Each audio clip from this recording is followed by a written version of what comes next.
سرزمین مکہ کا ایک مشہور ولید نامی کافر تھا جو نبی رحمت سرور کائنات حضرت محمد صلی اللہ علیہ وآلہ وسلم کا بڑا دشمن تھا۔ وہ آپ صلی اللہ علیہ وآلہ وسلم کو تکلیف دینے کا کوئی بھی موقع نہ جانے دیتا تھا۔ ولید ایک امیر تاجر تھا۔ اس نے اپنے گھر میں ہی سونے کا ایک بڑا بت بنا رکھا تھا جس کی وہ دل و جان سے عبادت کرتا تھا۔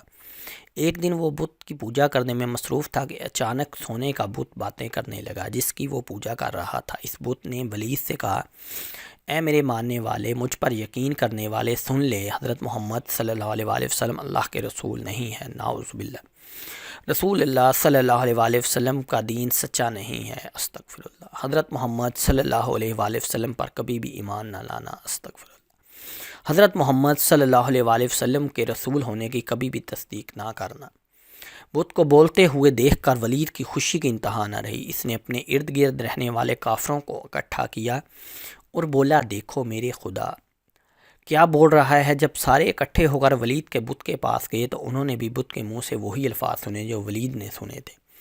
دوسرے دن پورے علاقے میں یہ بات عام پھیل گئی۔ سب لوگ آتے اور اس بت کے منہ سے یہ بےہودہ الفاظ سن کر چلے جاتے تھے۔ ایک دن انہوں نے رسول اللہ صلی اللہ علیہ وآلہ وسلم کو بھی دعوت دی، اے محمد صلی اللہ علیہ وآلہ وسلم، دیکھو ہمارا بت سچا ہے جو یہ دعویٰ کر رہا ہے۔ انہوں نے نبی کریم صلی اللہ علیہ وآلہ وسلم کو بھی تشریف لانے کو کہا۔ جب نبی کریم صلی اللہ علیہ وآلہ وسلم اس بت کے پاس تشریف لائے، جب حضرت محمد صلی اللہ علیہ وآلہ وسلم کو دعوت دی گئی تو ولید نے چلاکی سے سارے مقام والوں کو بھی ایک میدان میں اکٹھا کیا تاکہ آج بت کے منہ سے یہ الفاظ سب سن لیں اور پھر حضرت محمد صلی اللہ علیہ وآلہ وسلم پر جو ایمان لائے ہیں وہ بھی دوبارہ سے ہمارے خداؤں کو پوجنے لگ جائیں۔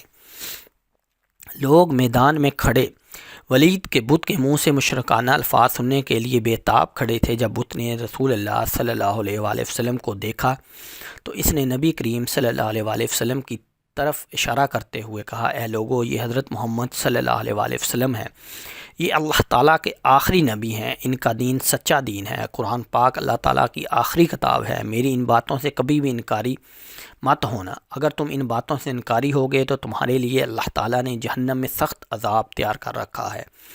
اگر تم دنیا اور آخرت میں کامیاب ہونا چاہتے ہو تو نبی کریم صلی اللہ علیہ وآلہ وسلم کے دین پر ایمان لے آؤ، خدا اور اس کے نبی صلی اللہ علیہ وآلہ وسلم کو راضی کر لو تو تم دنیا اور آخرت میں کامیاب ٹھہرو گے۔ اے کافروں، بتوں پر یقین کرنے والوں، تمہارے سارے بت تم کو گمراہ کر رہے ہیں۔ اگر تم نے انہی بتوں کی پوجا کی تو تم سارے کافر مزید گمراہ ہوتے جاؤ گے اور مرنے کے بعد تمہارا ٹھکانہ جہنم کی سخت آگ ہوگی۔ جب ولید نے اپنے بت کے منہ سے یہ الفاظ سنے تو اس نے شرم کے مارے سر جھکا لیا۔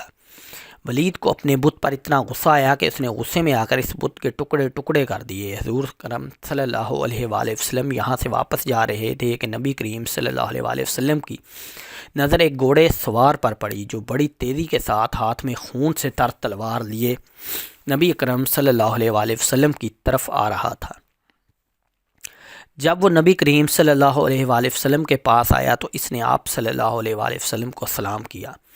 نبی کریم صلی اللہ علیہ وآلہ وسلم نے اسلام کا جواب دیا اور دریافت کیا کہ تم کون ہو؟ اس شخص نے جواب دیا، اے محمد صلی اللہ علیہ وآلہ وسلم، میں مسلمان جن ہوں، میں آپ صلی اللہ علیہ وآلہ وسلم پر یقین رکھتا ہوں، مجھے معین بن البر کے نام سے پکارا جاتا ہے، میں جبل طور میں رہائش پذیر تھا، میں کسی کام کے لیے دوسرے علاقے میں گیا ہوا تھا، میں آج کافی دنوں کے بعد گھر واپس آیا ہوں تو میں نے دیکھا کہ میرے گھر والے کافی اداس بیٹھے رو رہے ہیں۔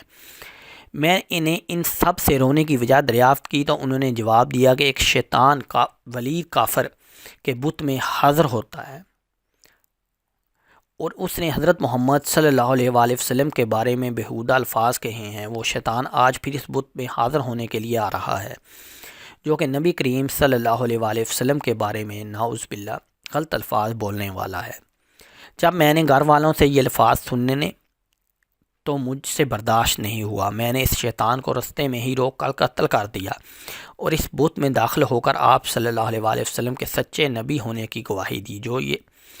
یہ جو کچھ بولا تھا سب کچھ میں نے ہی بولا تھا۔ مسلمان جن کی یہ بات سن کر نبی کریم صلی اللہ علیہ وآلہ وسلم بہت خوش ہوئے اور جن کے لیے اللہ تعالیٰ سے مغفرت کی دعا کی۔